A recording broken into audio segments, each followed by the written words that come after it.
There's a hole in Antarctica that every nation on Earth has signed a pact to keep it hidden, a secret so forbidden that World War III won't start until one breaks this silent oath. What lies beneath doesn't just steal minds, it rewrites reality. December 2015, Brian, a US Navy flight engineer with an Antarctic service medal, detonates. They told us it was an air sampling station. They lied. During an emergency medevac crisis, to speed up their trip, the crew flew across that no-fly zone and apparently saw what they were not supposed to see. But there's more. 15 scientists vanish for 2 weeks, return hollow, trembling, gear quarantine, their faces like they'd seen God or the devil. It was something I had never seen before, and something had scared those people to the point that they were almost scared of, frightened to the point of not moving. Their sheer terror was palpable, an unspoken understanding that what they witnessed defied explanation. Men in suits replace NDAs with threats. You did not see what you saw. You will not talk about this. And he said, okay, gentlemen, what you saw, you did not see. You were not over that area, and you will not ever talk about this again. This isn't science fiction. It's testimony. Remember Buzz Aldrin's 2016 tweet?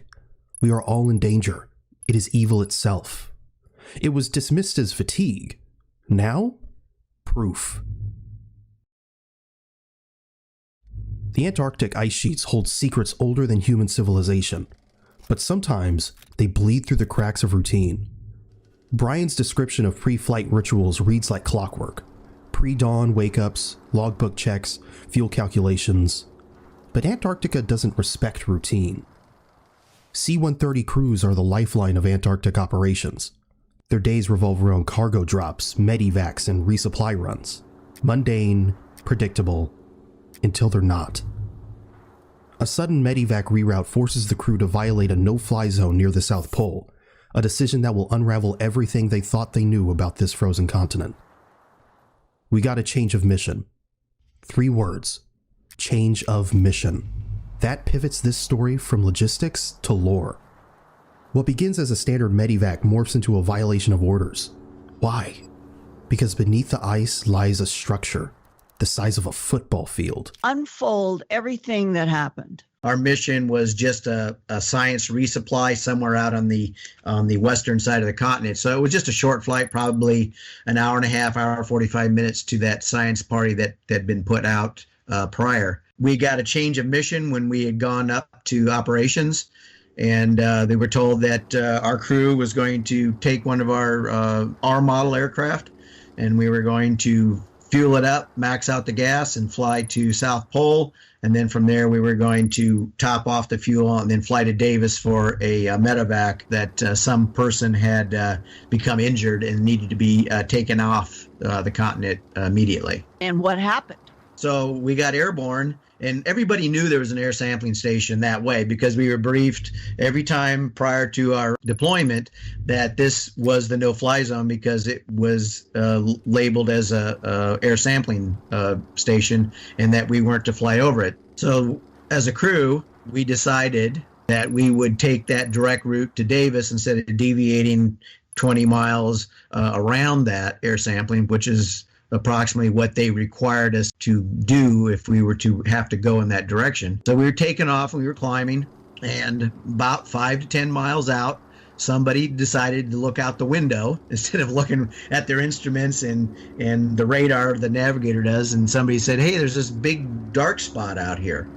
And so we ended up flying not directly over it, but somewhat offset so that we could look out the left side of the aircraft. And it was down at about a 45-degree angle, and there was this large opening in the ice where this air sampling station was supposed to be. How big do you estimate it was, and did it look like it was somewhat structured? I estimated that you could have at least flown one of our aircraft into it. So the wingspan of our aircraft is 135, 138 feet wide. So it would have had to have been large enough to accommodate that wingspan. But it was probably probably more of the size of a football field. C-130 engines hum with routine until they don't. The crew's decision to cut across the no-fly zone near the South Pole wasn't recklessness, it was necessity. A medevac hanging in the balance. But Antarctica trades in secrets, not mercy. At 20,000 feet, the anomaly glared back. A jagged maw in the ice, artificially geometric. Football field size. Ramped. Engineered. This wasn't an air sampling station. Tracks led to it. Human tracks. Snowcats, supply routes. But here's the kicker. When debriefed, the crew wasn't handed NDAs. They were stalked by omission. A man in green fatigues materialized, his warnings ablaze. You did not see the ice hole. What would you do if you saw something that shattered everything you'd been told? If the official story didn't match what was right in front of your eyes? In Antarctica, the truth gets buried, sometimes under a mile of ice, sometimes under a mountain of headlines. And that's not just a problem at the bottom of the world. When I first heard Brian's story, I wondered, could anything like this happen for real? Sometimes the only way to know what's real is to see the whole picture. And what Brian's crew uncovered next? It makes a hole the size of a football field seem almost ordinary. Because after that flight, it wasn't just the ice that held secrets. It was the people. Scientists who vanished, faces that returned hollow, and a cover-up that went far deeper than anyone expected. We landed in McMurdo. They had an ambulance waiting for us for the patient. We shut down engines. They offloaded him onto another aircraft. Another crew had been waiting to take him back to Christchurch, New Zealand. So they offloaded him. Then we put the airplane to bed. My job as the engineer was to post-flight the aircraft and make sure that it was okay to fly, or if anything was wrong with it, I had to write up the discrepancies and give it to our managed control people so that they could fix the aircraft for the next mission, for the next crew. So we went back up. Everybody got in the van and drove back up to McMurdo, got out, and we had to go back into operations, or the Puzzle Palace, as we call it. And we were told that the crew had to wait here instead of doing the normal debrief with our operations guy and then going back and get something to eat and do whatever, and then start it going into crew rest for our next mission. So we were told to wait in the conference room. So we all went in the conference room. And about 5-10 minutes later, this gentleman walked in that nobody knew, wasn't part of the squadron, but he was dressed in the regular green fatigues that everybody wore down there when they weren't on flight status. He's kind of looking at all of us, and he says, okay, so you guys went through the no-fly zone north of Pole and violated that airspace restriction. And our aircraft commander says, yeah, we did. We thought it was prudent that we not waste any time and shave some time off our flight time to get to the medevac that was at Davis. We were told it was important and not to waste any time. So we made the decision to fly over that air sampling station. The gentleman basically kind of looked around at all of us sitting at the table and looked at each one of us, and he said, okay, gentlemen, what you saw, you did not see. You were not over that area, and you will not ever talk about this again. Okay, and that's all he said. There was no repercussions or any threat like, okay, and if you do talk about it, this or this is going to happen. Okay, and we all sat there kind of dumbfounded. It's like, okay, all right, so what did we see? So none of us thought anything of it other than this big hole in the ground. Okay. In the ice. In the ice, exactly. So it was like, so why is this guy making a big deal about it now and saying that we can't talk about it and we didn't see it? Debriefings in Antarctica are routine until they become rituals of erasure. Brian's crew returns from the medevac mission, adrenaline still crackling from the ice hole sighting. But Antarctica trades in secrets, not closure. You did not see the ice hole. 7 words that transform a debriefing into a crime scene. No paperwork, no NDAs, just a verbal scalpel excising reality. The absence of NDAs is its own smoking gun. Coercion thrives in shadows. Ask yourself, why verbal threats over legal contracts? Because some truths are too volatile for paper. When the crew later hears scientists whisper about visitors at South Pole's bar, the puzzle snaps into focus. Non-human visitors, silent agreements, a continent playing host. What the crew learns next will make the ice hole feel trivial. Scientists who vanish for 2 weeks and return fundamentally altered. Now, can you unfold what may be a link exactly to that hole with the strange story of the disappearing scientists, the National Science Foundation scientists? Well, the standard operating procedure, and all the science parties know, I mean, it's part of their training, their survival training, is that every day they have to check in on the radio. And they would call in at a certain time every day and give a status report or a situation report. And they were supposed to do that. That was mandatory. If McMurdo had not heard from them in 2 days, then we were supposed to try and initiate contact. So we had to go back out. Since we were the crew that had put them in originally, we knew the area, we knew where the crevasse fields were, so that we wouldn't end up landing in a crevasse field and ending up losing the airplane. So we were the ones designated to go back out. So we flew around the camp, did a circle a couple times, but there was no movement. There was no people moving around in the camp. Usually when a C-130 flies over, you can't miss that sound, and the people come out to see, hey, our mail's here, or our milk's here, or something like that. But there wasn't anybody to be seen. So we ended up and made the approach into the skiway there and landed, taxied up to the camp, and we didn't know how long we were going to be there, so we shut our engines down. And some of us got out and tried to find some of the science party that was there. We couldn't find anybody. We were told, okay, you guys, you need to go back out to that science camp and pick up those people, because they finally called in and said they wanted to be picked up. They didn't even wait for the cargo to be loaded, because normally the cargo gets loaded first and then we bring the passengers on. They all, approximately 15 of them, just basically moved as quick as they could onto the aircraft and sat down in the seats. And at that point, Brian, you and the crew were so baffled because not one of those scientists that had been missing would talk to any of you, right? Right. Yeah, that's what I was going to talk about. None of them would say a single word to us. I mean, my loadmaster, on the way back, I went back up to my seat and got strapped in, and my loadmaster continued to try and find out, talking to different people, trying to find out what went on, and none of them would say anything. But they all had that frightened look on their face. What do you think was happening to them at that point? I think they were in some kind of shock. Maybe like a post-traumatic stress syndrome or something like that, PTSD. I mean, it was something I had never seen before, and something had scared those people to the point that they were, almost scared of, frightened to the point of not moving. Brian's crew arrives at the Mary Bird land camp to find tents erect, snowmobiles parked, coffee cups half full, but no scientists, just wind howling through empty Quonset huts. When the crew finally retrieves the scientists, their faces tell the story. Wide eyes, trembling hands, lips sealed tighter than a cryogenic vault. These weren't men. They were husks. The scientists' gear was quarantined, not incinerated, studied. Ask yourself, why preserve equipment but silence witnesses? Because some contagions aren't viral, they're mimetic.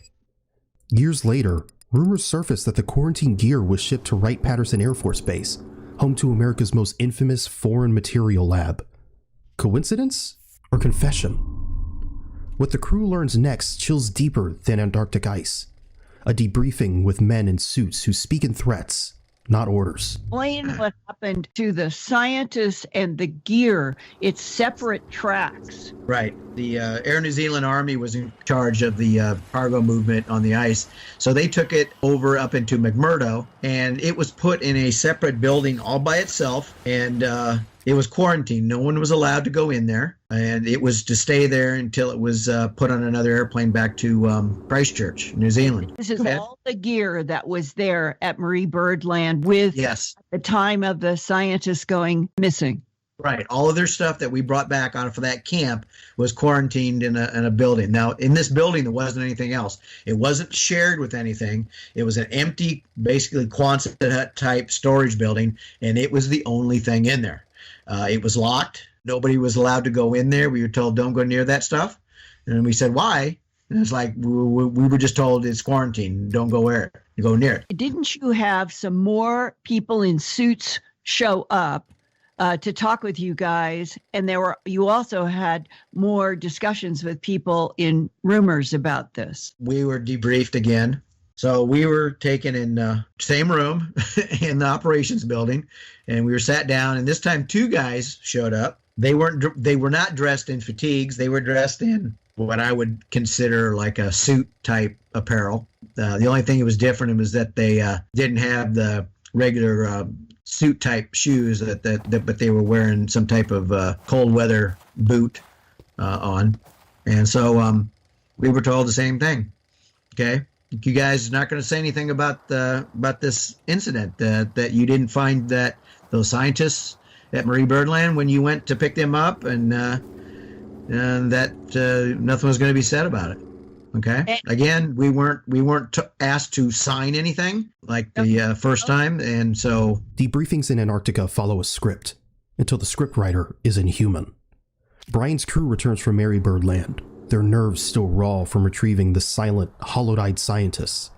But in this theater of ice, the final act belongs to men who don't wear uniforms. They wear power. You are not to talk about this incident. No paperwork, no raised voices, just a blade of implication. We've already erased it. The absence of NDAs isn't oversight, it's arrogance. Verbal threats leave no trail. Ask yourself, who silences witnesses without paperwork? Entities above governments. Entities that own patents on reality. Years later, Buzz Aldrin would tweet, "We are all in danger. It is evil itself." After a South Pole evacuation. Coincidence? Or a breadcrumb for those connecting dots across decades? What comes next makes the suits look quaint. A final flight over the transantarctic mountains, where silver discs perform maneuvers no human pilot could survive. And so on that, we get to 95 to 96, and you all are doing some of these runs, and talk about what happened over the transantarctic mountain. One of the trips that we're going from McMurdo to Pole was just a regular, what we called a milk run, and we were taking people and cargo up there. And so normal route was to take off from McMurdo, fly over Minna Bluff, which is one of the landmarks that we knew we were on course, and then fly to the east side of the Transantarctic Mountains, which happened to be actually almost over the entire length of the Beardmore Glacier, because the Beardmore Glacier runs alongside the Transantarctic Mountain Range. We were coming up past the Transantarctics. We were just east of that mountain range, and we're probably around 25,000 feet or so altitude. And one of the loadmasters in the back, he was looking out the window, and he's like looking down the Transantarctics, and seeing what he could see, and he saw some glimpses of light, reflections of something. And he called me and said, "Hey, Ange, come back here and look at this." So I got out of my seat and went back there and looking out the window, and I said, "What are you looking at?" And he says, "Look at that down there." And he says, "See those little flashes?" And I started looking around. "No, I don't see anything." And he says, "Oh, no, over here. Go over to the left a little bit. See on the top by the mountain peaks?" And I'm looking. I says, "Oh yeah, I see them now." And I told him, he says, "What do you think those are?" And he says, "I don't know." And all of a sudden, there was a group of maybe 4 or 5 of these glints, and they were right over the top of the Transantarctics, and you could see them reflecting the light. And I got to look at them a little bit closer and a little bit closer, and they started becoming bigger, which to me was an indication that they were climbing in altitude, but they still stayed over the Transantarctics. And I'm looking at them, and it's like, that looks like discs, and I kind of jokingly said, flying saucers. And he looked at me and he kind of smiled and he goes, "Well, that's what I thought too, but I wasn't going to say anything because I thought maybe you think I was nuts or something." I says, "No, that's what it looks like." And then the formation of the discs, the lead one, the one in the front, would make a dash toward this other mountain peak. And then the other ones would all follow, and they would all stop next to the lead disc. And then they would dart off in another direction. One would go, and then the other ones would follow. And then, surprisingly enough, one of them took off that was in the back of the group, wasn't the leader. He took off in one direction and two of the discs went with him, and the others went the opposite direction over, and the entire time over the Transantarctics. And it was kind of unusual because at no time did they ever approach our aircraft, or did they ever venture over the Beardmore Glacier. That duration for that sighting, which is the first one, I would say was probably about 10 minutes. They were kind of pacing us, going with us, but they were staying over the Transantarctics. And then we got to the end of the Transantarctic mountain range, and we were over the polar plateau, and they stayed over the Transantarctics, and we continued on to South Pole Station to do our mission. C-130 engines thunder with routine until the ice below whispers secrets in a language of light. Brian's crew banks over the Transantarctic mountains, a jagged spine dividing east from West Antarctica. Below, the Beardmore Glacier sprawls, a frozen river wider than cities. Above, silver disks. No radar blips, no radio warnings, just impossible physics. Flight paths here are memorized like hymns. Minna Bluff to South Pole, 3 hours 10 minutes. Fuel calculations precise to the gallon. The discs didn't obey. They dance, banking at 90-degree angles, halting mid-air, mirroring the C-130's path, then rewriting it. Look at that down there. Oh, no, over here. Go over to the left a little bit. See on the top of by the mountain peaks, and I'm looking, it says, oh yeah, I see him now. Ask yourself, why guard empty ice? Because some borders aren't on maps. Years later, declassified NORAD logs reveal thermal blooms under these peaks, pulses matching the disk's 1985 appearance. Coincidence or check-ins? They weren't surveying, they were herding. What comes next defies flight logs. The discs dance over the Transantarctics? A countdown. Thermal blooms pulse beneath glaciers, ice cores humming with ancient protocols. Why herd a C-130? Because some paths aren't navigational. They're sacramental. Contact actually started on Friday, so we were doing this talk at the restaurant and Thursday night, which was contact hadn't even started yet. So I came home on Sunday and went to work on Monday, and I'm sitting at my desk, and you're in a aerospace related company where you do not normally get any outside public phone calls, and that you have to have a clearance to work there.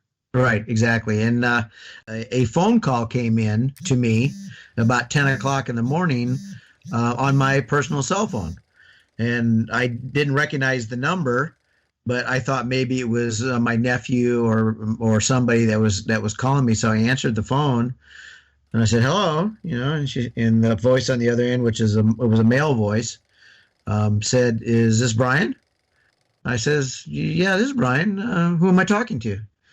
He says, well, there's some people that are kind of upset that you've been talking about certain things, and they would rather you not discuss any of that stuff that you were talking about.